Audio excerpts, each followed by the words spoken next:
problem, float and string. Sa halimbawa, ito ay gumamit ng command sa loob ng print.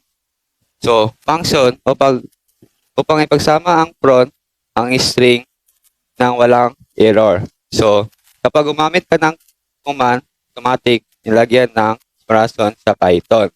So, bawat item, i-print kaya hindi mo na kailangan magdagdag ng manual size sa gumamit ng plus. So, sa code na ito guys, ay itong step 36.5. So, unit, degrees C, or Celsius. So, ang print, temperature, tip, unit. So, ganito ang nangyari. Ang temperature ay isang string. Ito guys, temperature ay isang string. So, ang tip naman ay isang float na may value na 36.5. Itong tip na may value na 36.5 na float. So, ang unit ay isang string na C. Ito, unit na isang string na C.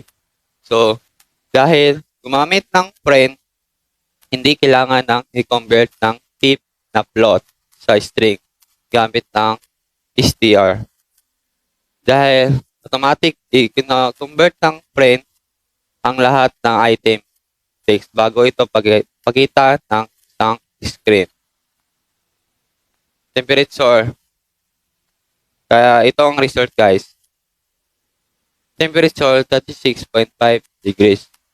So, madaling sabihin guys, ang paraan para may print ang iba't ibang data types, string, int, float, ng sabay-sabay. So, isabay-sabay ang string, integer, and float.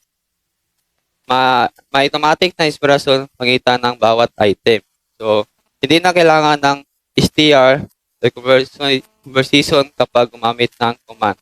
Ito po nangyari sa tatlong problem guys. Thank you.